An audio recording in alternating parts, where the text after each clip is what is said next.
Next हमारा passage number 2 आता है यहाँ पे, ये भी बहुत इंपॉर्टेंट है, ये प्रैक्टिस के लिए एक और जगह काम आएगा हमारा। Read the passage carefully and answer the following given under it. वो कहता है कि आपको पैसेज केयरफुली रीड करना है, यहाँ से यहाँ तक पैसेज है, इसको केयरफुली रीड करिए और नीचे दिए गए जो ये क्वेश्चंस हैं इनके आंसर दीजिए।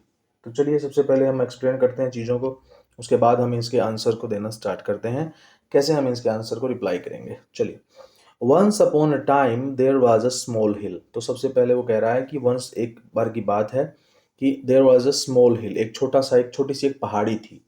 तो हिल क्या होता है, पहाड़ी होती है, और माउंटेन जो होता है बड़ा पर्वत होता है, बड़ा पहाड़ होता है। ठीक है, तो डिफरेंस समझ में आ गया होगा। जैसे फॉर एग्जांपल ये एक बड़ा पहाड़ है, अब इसके ऊपर एक छोटी सी पहाड़ी हो, मान लो बड़ा बड़ा पहाड़ है, कोई बड़ा ऐसे बड़ा पहाड़ है, उसके ऊपर छोटी सी पहाड़ी है, तो ये जो छोटी सी, जो ये ऊपर वाला छोटा सा हिस्सा है, इसको हिल बोलते हैं, और ये पूरा जो कंप्लीट एरिया है इस पूरे के पूरे को बोलेंगे माउंटेन। ठीक है, चलिए आगे चलते हैं। वो कहता है people of often people often walked on it to a holy place. तो यहाँ पे एक पवित्र, होली का मतलब होता है पवित्र, यानी कि भगवान की जो जगह बोलते हैं उसको बोलते हैं कि ऐसी कोई जगह है, इसलिए वहाँ पे लोग जाते हैं। A girl also climb to the hill with them. एक लड़की जो है वो भी उन लोगों के साथ वहाँ पे जाती है या गई। Her name was Meena. उस लड़की का नाम क्या था, मीना था। उस लड़की का नाम क्या है, मीना। तो याद रखना है ये चीज़ें, ये पॉइंट याद रखेंगे। सबसे पहले स्मॉल हिल थी, वहाँ पे क्या था, एक होली प्लेस था, एक गर्ल थी और उसका नाम मीना था। उसके बाद आता है शी वाज 12 ईयर ओल्ड। तो वो 12 ईयर ओल्ड की थी, यानी 12 साल की थी। She carried a small boy on her back. तो बैक, उसकी बैक पे कौन था, एक स्मॉल बॉय था। ही वॉज 4 ईयर्स ओल्ड, और वो कितने साल का था, 4 ईयर्स का। A man in the group ask Meena. एक आदमी जो ग्रुप में था उसने मीना से पूछा, my child why are you carrying a boy on your back. कि कि आपने इस लड़के को अपने बैक पर क्यों बिठाया हुआ है, या आपने इसको कैरी किया हुआ है। Don't you feel his load. क्या तुमको उसका जो वजन है, लोड मतलब यहाँ पे वजन से है, क्या तुमको उसका वजन महसूस नहीं होता। तो मीना क्या कहती है, Meena could not understand him. अब मीना को समझ में ही नहीं आया वो क्या कह रहे हैं। Her brother was unable to walk. उसका जो भाई है वो चल नहीं सकता। Meena said, lord of course not, he is my brother. वो कहती है बिल्कुल नहीं, लॉर्ड, मुझे लॉर्ड क्यों महसूस होगा, वो मेरा भाई है। तो यहाँ पे पूरे पैसेज में हमको एक चीज़ देखने को मिलती है। सबसे पहली बात, अब मैं दोबारा से रिपीट कर रहा हूँ हर चीज़ को। वन, एक पहाड़ी है, स्मॉल हिल है, पीपल पीपल वॉक करते हैं अ होली प्लेस के लिए। एक वहाँ पे गर्ल है, उसका नाम मीना है, वो 12 साल की है, 12 ईयर्स ओल्ड है। उसका एक स्मॉल छोटा भाई है, वो 4 ईयर्स ओल्ड है। अ मैन, एक आदमी उससे पूछता है, क्या पूछता है, why are you carrying a boy on your back. फिर वो मीना क्या कहती है, मीना को समझ नहीं आता, तो मीना क्या कहती है, her brother was not able to walk. उसका भाई चल नहीं सकता था। तो वो कहती है कि no, he is my brother. वो कहती है कि वो मेरा भाई है, मुझे इसका जो लोड है वो फील नहीं होता। तो यहाँ पर अब क्वेश्चंस की बात करते हैं। क्वेश्चंस के बाद फिर हम आंसर की बात करेंगे कि आंसर कैसे निकालें।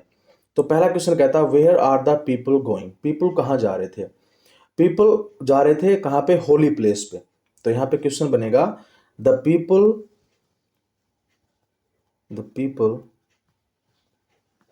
Were going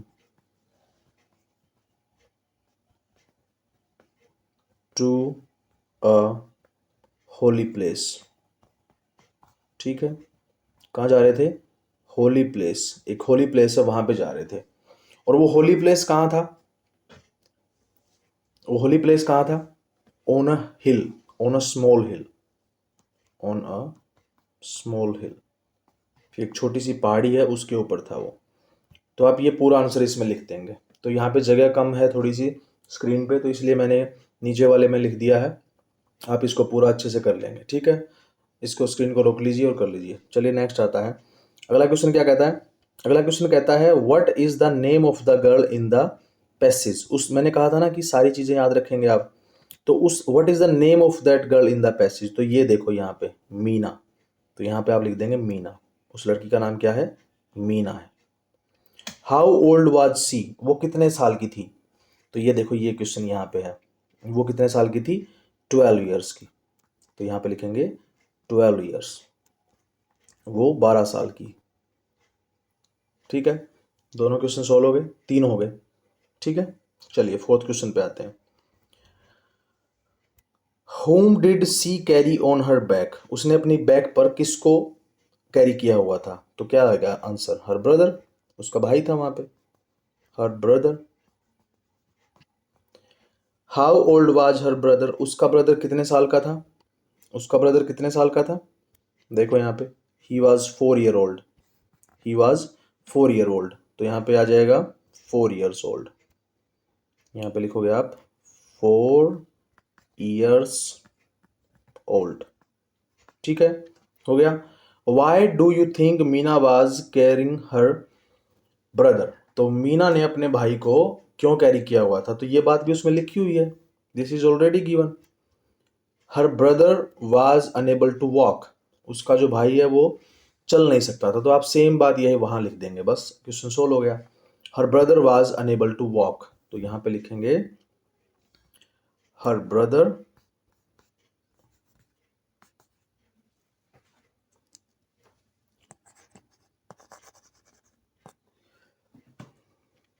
was unable to walk, क्योंकि ये बात पैसेज में बोली गई है, हम अपनी मर्जी से नहीं लिख रहे हैं, जो पैसेज में बोला गया है हम वही लिख रहे हैं। Write the past tense of the following, अब यहाँ पे पास्ट टेंस लिखना है, तो पास्ट का मतलब है कि अभी प्रेजेंट की बात है तो उसको पास्ट में चेंज कर दो, तो कैरी का बनेगा कैरिड, CARRIED, कैरिड। ठीक है, वॉक में ED ऐड कर दो तो ये बन जाएगा वॉकड, WALKED, वॉकड। ठीक है, right the opposite word of the following, अब नीचे दिए गए जो वर्ड हैं उनको अपोजिट बनाना है। अपोजिट का दूसरा नाम एंटोनिम्स भी है, एंटोनिम्स भी कहते हैं इसको अपोजिट वर्ड को, और सिमिलर वर्ड को सिनोनिम्स कहते हैं। बिग, अब बिग का उल्टा, बिग का अपोजिट यानी कि बिग का क्या होगा, स्मॉल होगा। एबल का अनेबल हो जाएगा। ठीक है, एबल का अनेबल, एबल मतलब कि जो काम कर सकता है, और अनेबल का मतलब होता है कि वो कोई काम नहीं कर सकता, किसी काम को करने के लायक नहीं है, मतलब कोई भी किसी की बात, जैसे अब जो मीना का भाई है वो चल नहीं सकता, तो यहाँ पे अनेबल का यूज हुआ था, देखो यहाँ पे ये रहा अनेबल, तो यही सेम चीज है अनेबल। और brother was unable to walk, तो वो चल नहीं सकता, अगर वो चल सकता होता तो यहाँ पे फिर अनेबल नहीं आता, फिर यहाँ पे एबल लिखा आता बस। ठीक है, क्वेश्चन सोल्व। अब आ जाता है question number 9, right the full form, तो फुल फॉर्म लिखनी है किसकी, डोंट की, तो डोंट की फुल फॉर्म होती है डू नॉट। ठीक है, do not. Write two naming word from the passage, इस जो पैसेज हमारा है उसमें से दो क्या है, नेमिंग वर्ड लिखने हैं हमको, जिस जो किसी के नाम के बारे में बताते हैं। तो पहला तो हमने हिल के बारे में ही आया था, सबसे पहले तो हिल ही आया था, फिर क्या आया था, माउंटेन आया था। ठीक है, माउंटेन आया था, तो दो वर्ड हो गए हमारे पास। उसके बाद मीना था, मीना आया, उसके बाद ब्रदर आया। ठीक है, तो ये क्या है, ये किसी का नाम है। ठीक है, उसने दो बोला था, हमने चार कर दिया। ठीक है, इस तरह से आप पैसेज वाले क्वेश्चंस को सोल्व करेंगे और अच्छे से एग्जाम देंगे। Best of luck for your exam, मिलते हैं नेक्स्ट वीडियो में, बाय बाय, टेक केयर, जय हिंद।